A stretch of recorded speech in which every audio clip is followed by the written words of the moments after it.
fait cet après-midi ou avant de manger, justement, parce que je vais faire une vidéo de temps, on a encore 15 minutes avec les explications, vous verrez que on compte sur les attaques rapides, où on fait des passes derrière, où on va pas à fond. C'est explosivité quand on récupère le ballon. Il n'y a même pas de question à se poser. Dès qu'il y en a un qui récupère le ballon, tous les autres qui sont en phase offensive et qui sont entre le ballon et le but adverse, et ça doit y aller, les gars, ça doit partir comme des fusées. Après, ça peut être percussion balle au pied, c'est ce que vous mettrez en œuvre ce matin si nécessaire. La contre-attaque, elle peut être comme ça aussi, hein. S'il n'y a pas d'autre solution. Devant, les mecs, ils ont beau partir en profondeur, ils sont marqués. Vous portez le ballon, accélérez avec le ballon. C'est ce qui nous manque un peu. Ça n'a rien à voir avec perdre le ballon comme un con en voulant briguer 2-3 joueurs. Quand vous avez du champ face à vous, et pas qu'on attaque rapide, accélérez pour faire mal à l'adversaire. On démarre les blancs avec l'équipe qui a commencé le match contre Caen, tous les autres en orange, et on est 24, donc il y en a 4 à l'extérieur pour l'instant. On va tourner. Yo, mets-toi là. Romain, tu vas prendre couloir gauche. Karim, tu vas rentrer axial gauche. Rolando axial. Et Rod axial droit. Encore loin du rendement attendu, mais sur la bonne voie. L'équipe de Rudy Garcia se rapproche de la première partie du classement. 11e après sa victoire contre Caen à l'Orange Vélodrome, l'OM s'est repositionné à 5 points des places européennes. Il veut maintenant enchaîner, bonifier ce succès en ramenant quelque chose de Monaco, l'une des meilleures formations du moment en Europe. On sait que ce sera compliqué. On sait que c'est pour moi la meilleure équipe du championnat en ce moment. On est conscient qu'ils sont deuxièmes, ils sont bien devant nous. Je pense qu'on a un écart de 12 points. Ils ne perdent pas à domicile. On n'a pas déjà gagné en dehors du vélo. Et c'est une équipe complète, une équipe en confiance aussi. Voilà, donc ils ne sont pas pour rien et très bien classés en championnat et qualifiés d'ores et déjà, même avant la dernière journée, en Champions League. Voilà, là, comme ça, mis à droite, mis dehors et mis à droite, 4-4-2, c'est parfait. Donc, si on va faire toujours proche l'un de l'autre, quand l'un vient en décrochage, l'autre part en profondeur. Maxime Zinet, n'hésitez pas à participer avec des courses de l'axe vers le côté. D'accord ? Quand on attaque, les 4 qui restent, c'est les 3 de derrière plus William. Ça ne change rien au marquage préventif, les Blancs. Ça ne change rien. D'accord ? C'est clair ? On perd le ballon, on se replace. On ne va pas presser. Nous, notre rôle, c'est de faire partir le ballon de côté. Et après, si nécessaire, comme à Paris, de les donner un coup de main bas. Si le ballon repart sur les centraux, ressortez pour fermer la passe entre les centraux et les milieux. On y va, Brice! Comment gêner l'actuelle meilleure attaque d'Europe? Seul. Antoine, Aaron, mettez-nous de la profondeur! Plus encore qu'à Paris, la défense marseillaise sera mise à rude épreuve sur le rocher. Vos chaussures, elles deviennent blanches! Avant, c'était de la craie, Elie. C'était pas de la peinture. Si la peinture est fraîche, Romain, dans 2 minutes, tes chaussures, elles doivent être toutes blanches. Hiroki, pareil. Dans ce domaine-là, je suis au centre. Je suis pressé. Big, j'ouvre là, ou Big, j'ouvre là. Je sais qu'il y a un mec là. Ok? Et ça, c'est important. On y va! Deuxième de Ligue 1, assuré de terminer en tête de son groupe avant la dernière journée en Ligue des Champions. Devant Leverkusen et Tottenham, l'AS Monaco affiche une moyenne de 3 buts inscrits par match et semble inarrêtable. Bien joué Karim, stop. Super Karim. Porteur libre. Attention à la profondeur. Germain il va se barrer dans le dos. Dans pareil contexte, beaucoup s'attendent à voir un OM recroquevillé devant son but, comme au Parc des Princes. Ça ne sera pas comme à Paris, parce que si on n'est pas capable d'utiliser mieux le ballon qu'à Paris, contre une attaque comme celle-là, on ne peut que perdre. Donc il va falloir utiliser bien mieux le ballon que ce qu'on a fait au PSG. Mets-moi ton extérieur du pied dans les vestiaires, mets-moi un bon plat du pied à la place. Et comme Comme ça, on sera plus amis. Donc ça va être un bon test pour nous. De toute façon, personne n'y a réussi pratiquement à poser des problèmes à cette équipe ou à la contenir plutôt sur le plan défensif, même les équipes de Champions League. Tout le temps la retombée. Il ne faut pas voir un ballon ressortir et que Fabinho il nous mette une mine à 20 mètres. Il faut un mec ici, tout le temps. C'est bon, c'est clair. Rolando, c'est bon. Karim. William devant la défense, Franck Ezili un peu devant et Flo Baffé, 2 attaquants. Les autres, Rouge, Rose, Lucia, et comme vous voulez, on va les appeler Rouges, ça sera mieux, ça ressemblera à Monaco. C'est bon les rouges. Après Simon, les rouges. Partez. Les rouges après Simon. Les 2 attaquants blancs, toujours proches l'un de l'autre. Les blancs, on va partir sur ce thème-là. L'objectif, c'est de toucher nos 2 attaquants.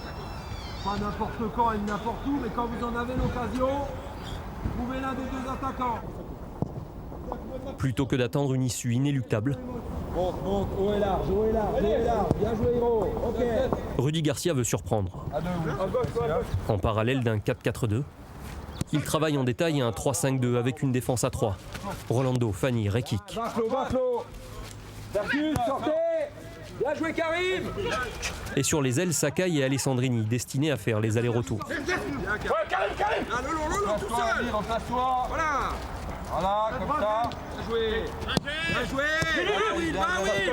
Intérieur. Changez de rythme quand vous avez du champ. Ouais, Baffé. Bien sûr, sortez. Devant, l'entraîneur insiste toute la semaine sur le rôle de sa paire d'attaquants. Gomis et Thauvin seront associés en pointe. Rudy Garcia veut des déplacements coordonnés et un pressing maîtrisé. Flo, Baffé, faites en sorte quand on a le ballon et quand vous sentez que vous pouvez l'avoir, qu'il y en ait un qui vienne en décrochage et que l'autre parte en profondeur. Au milieu, il faut bien coulisser, hein.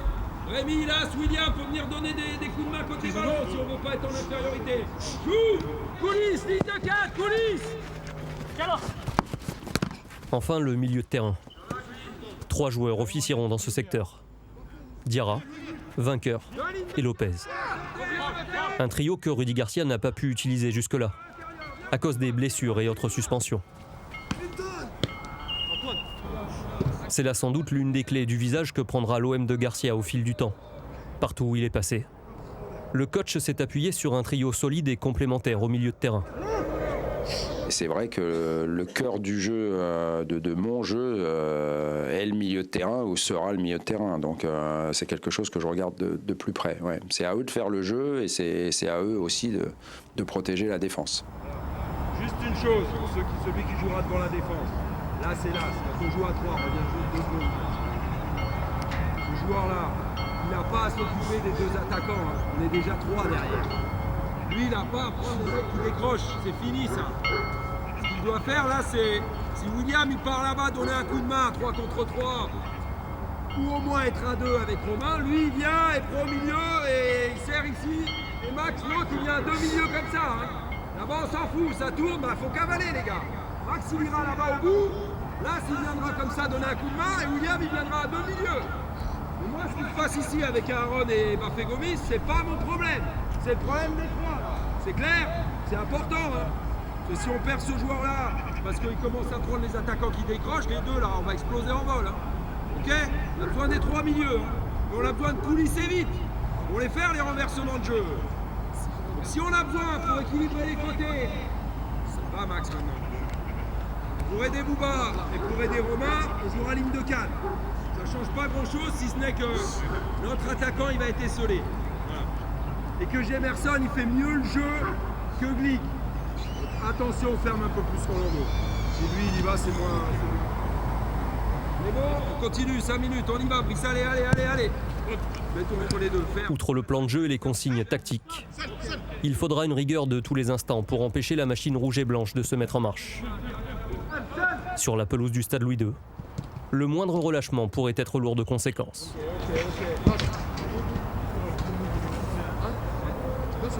Là, c'est un bon exemple. C'est un bon exemple pour illustrer ce que je vous dis. Jeu de haut but, passe latérale, interdiction de se tromper. Cramponnage. Alors, on a pris le but parce qu'il a glissé, les gars. Vous êtes des professionnels, On s'en bat les couilles de la couleur de vos chaussures. On s'en fout qu'elles soient belles. On veut qu'elles soient efficaces, vos chaussures. Qu'elles vous tiennent sur le terrain. Qu'elles marquent des buts ou qu'elles sauvent des situations défensives. D'accord? Ça joue. Claude, le temps. 46. Ok, allez, 3-4 minutes. Ouvre vite, Rod. Solution de profondeur. Karim, mieux que ça. S'ils sont à la médiane, mettez-leur un ballon dans le dos. Va Franck. Mettez-leur un ballon dans le dos, sortez. Qu'est-ce qu'on a dit? Là, s'il a le ballon, t'as fait ton cliquet. T'as tout le champ. La Saladiara, il a le ballon là. Il peut t'envoyer au but. Reste pas comme ça, piqué. Va en profondeur, attaque rapide, on a dit. Non les gars, vous n'allez pas leur faire peur à Monaco comme ça.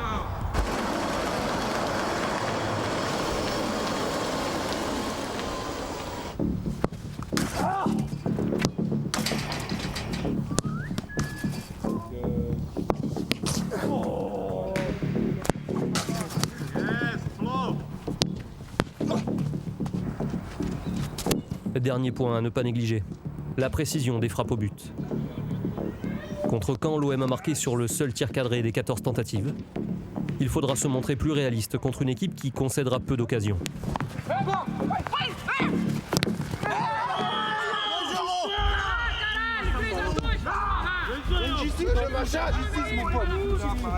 On a pu jouer avec eux. Ah, ça y est.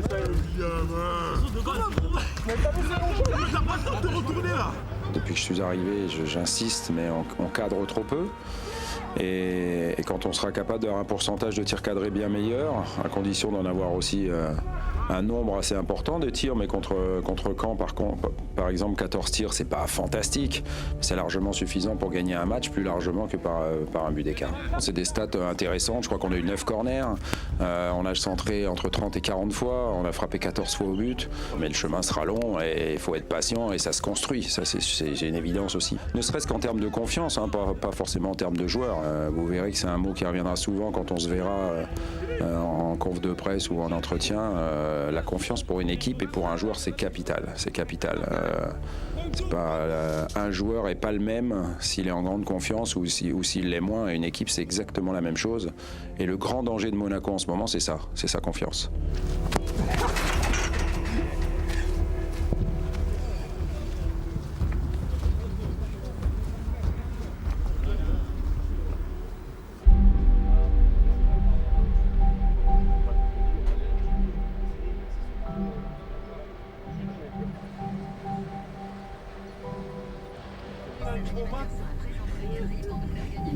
Vendredi soir, direction la Principauté. Là où seul Guingamp, lors de la première journée de championnat, et Leverkusen en Ligue des Champions ont su faire match nul. Car tous les autres adversaires de la saison s'y sont cassés les dents. Du CSKA à Moscou à Tottenham, en passant par le PSG qui a pris 3 buts. Quand Montpellier et Nancy en ont encaissé 6. Cette saison, le Rocher monégasque n'a rien d'une destination plaisir.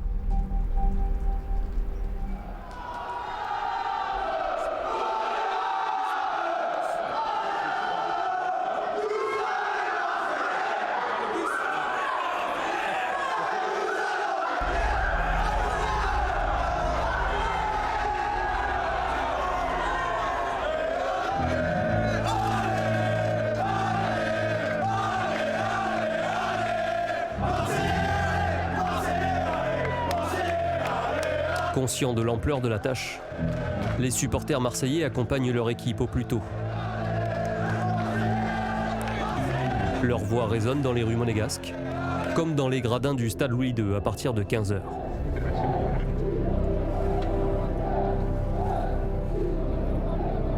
Un peu plus de 14 000 personnes sont venues assister à la rencontre. Dans le parcage marseillais, ils sont 943 et se feront entendre du début à la fin.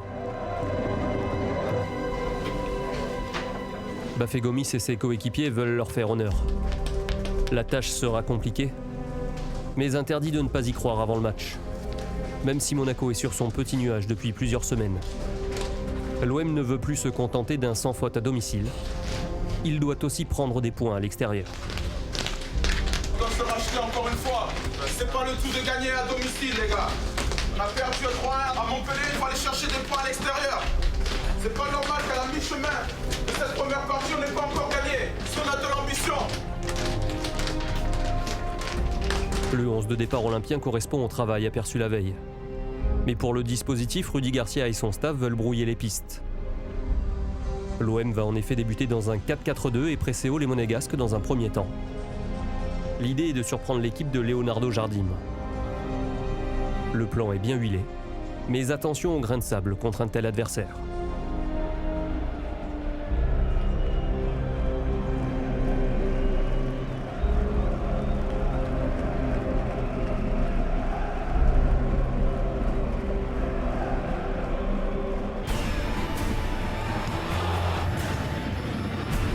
Une frappe de part et d'autre pour commencer, et une bonne entame des Marseillais. Centre en retrait. Au bout de quelques minutes, ils passent en 3-5-2 et déboussolent les rouges et blancs. Ces derniers se heurtent à une défense bien en place. Réussi à centrer le défense du Rod Fanny. Les duels sont engagés.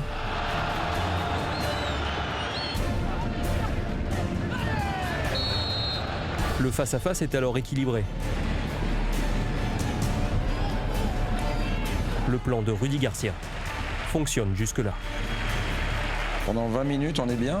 On tente un coup un petit peu pour les surprendre en commençant dans un système et en passant dans l'autre. Tout ça, c'était prévu, ça se passe bien. Et puis on prend ce coup franc. Le coup franc, c'est à la 23e minute.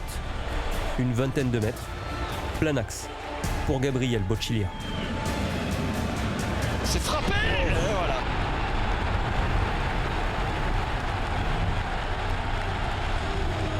Rudy Garcia sait que la donne devient dès lors plus compliquée. Surtout quand son équipe rate une balle d'égalisation dans la foulée. Il y a la vitesse. Ah, il a bien à mettre. Oh, la remise de la tête avec Gomis. Oh, il n'a pas réussi à la reprendre. Avant de perdre le fil. Sans faire de faute. Mais ça va mis face à lui. Hein. Ouais, ça va vite avec Bernardo Silva. Attention, l'extérieur du pied, la tête. Et voilà, Valère Germain.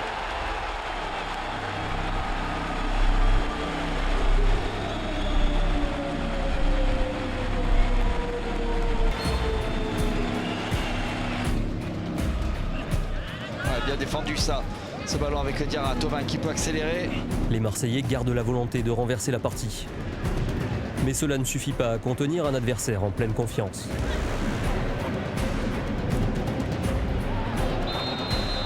L'entraîneur olympien joue alors la prudence et voit à moyen terme. Romain Alessandrini est déjà averti. Rudy Garcia craint que les assauts répétés de Bernardo Silva ne le poussent à la faute une nouvelle fois. Alors il le remplace par Clinton Ng avant la mi-temps. Ce qui n'empêche pas les Monégasques de réussir tout ce qu'ils entreprennent sur le terrain.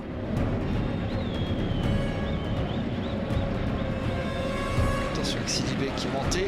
Oh, s'il laisse passer avec Valère Germain, le sang, la frappe. Oh, c'est pas incroyable. 3-0 à la pause. Parti sur de bonnes bases, ce Monaco-OM s'est transformé en cauchemar. Pour la deuxième période, Rudy Garcia espère au moins stopper l'hémorragie.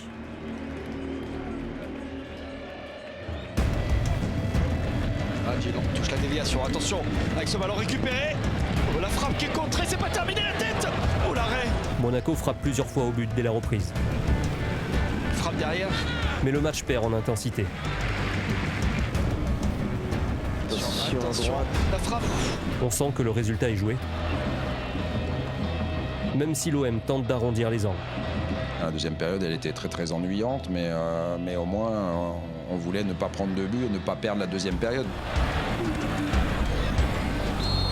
On a une grosse occasion par Rémi Cabella, mais là encore, eux, ils sont tellement sur leur nuage que Subasic fait un arrêt fantastique. Allez, NG. Bien joué. Bon ballon. Oh, la parade de Subasic. Mais les Marseillais ne marqueront pas. L'AS Monaco est ce soir hors d'atteinte. Tout comme les supporters olympiens. Trop haut pour être comparé à d'autres en pareille situation.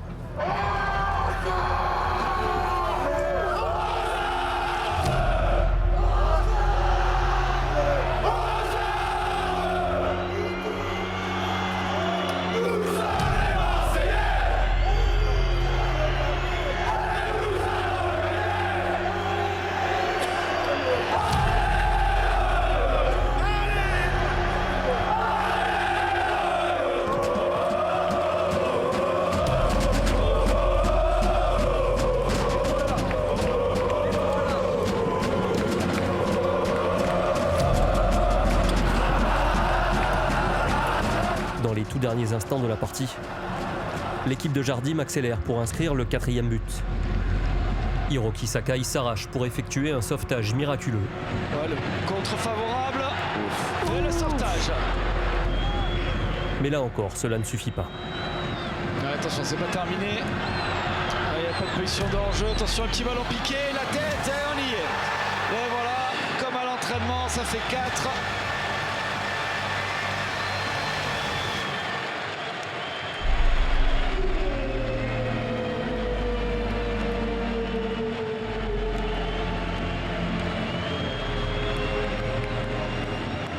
La claque, elle est sévère, mais des fois, il vaut mieux une bonne claque. Comme on dit, il vaut mieux perdre une fois 4-0 que 4 fois 1-0. Mais maintenant, c'est Saint-Etienne. Qu'on montre qu'on a du caractère, de l'amour-propre et qu'on est digne du maillot qu'on porte. Il y a beaucoup de travail sur l'utilisation du ballon. Quand bien même on joue à Monaco, chez l'une des meilleures, enfin chez la meilleure attaque d'Europe en ce moment, devant les Barcelone, Real Madrid et toutes les équipes.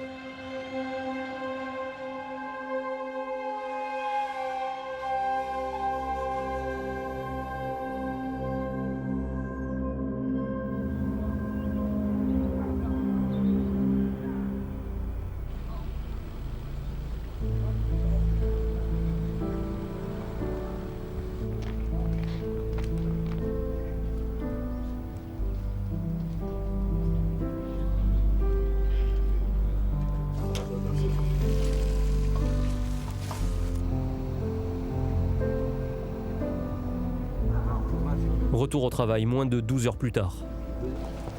La déception de la veille est encore palpable. Pour l'évacuer, le staff mise sur la sérénité et le travail. Pas question de voir s'installer une ambiance négative.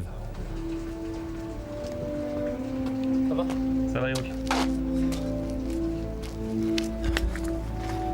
Hiroki, run here. Run here. Yeah, yeah, good. Just one lap. 3 laps, right side, 3 laps, left side. So it's finished now? Or you are... do here. Do it here.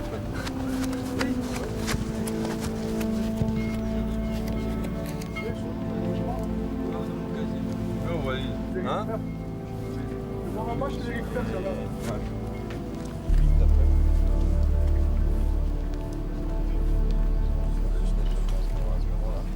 Le passage, on le fait comme ça, ou la première partie avec tout le monde, on l'a fait comme ça. On fait 2 équipes de 10, vous attaquez toujours le même but. Donc il y aura les blancs qui vont attaquer ce but-là, il n'y aura pas de gardien, on marque en une touche dans la dernière zone, là, dans la zone rouge. Non, on va même marquer dans la surface. En une touche dans la surface, petit filet, puisqu'il y a des piquets, d'accord.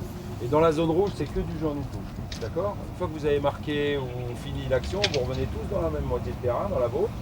Vous partez de votre but et vous attaquez collectif, hop, et on finit là.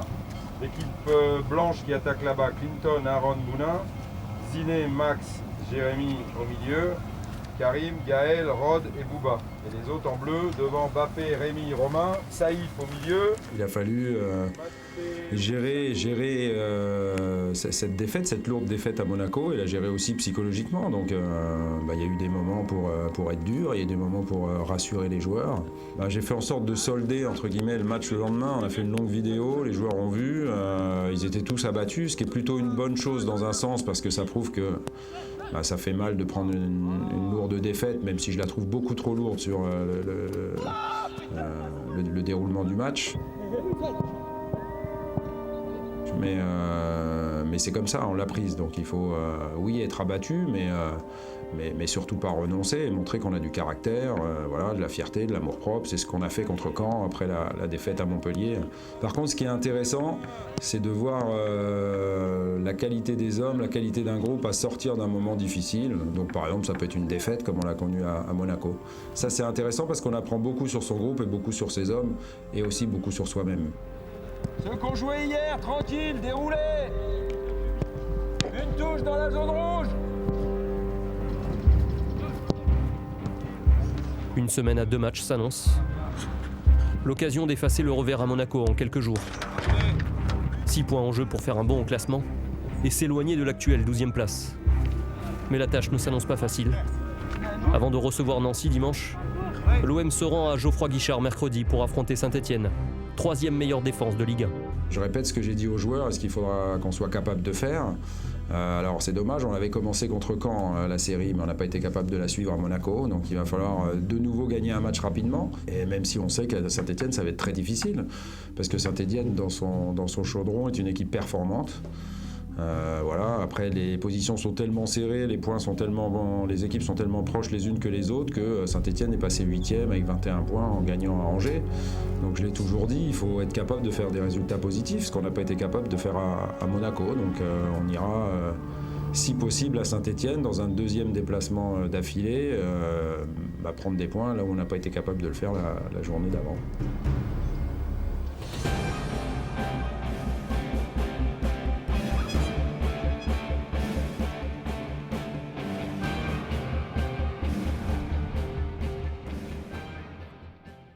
Hola, soy Álvaro. Abona el canal de l'OM. Justo aquí.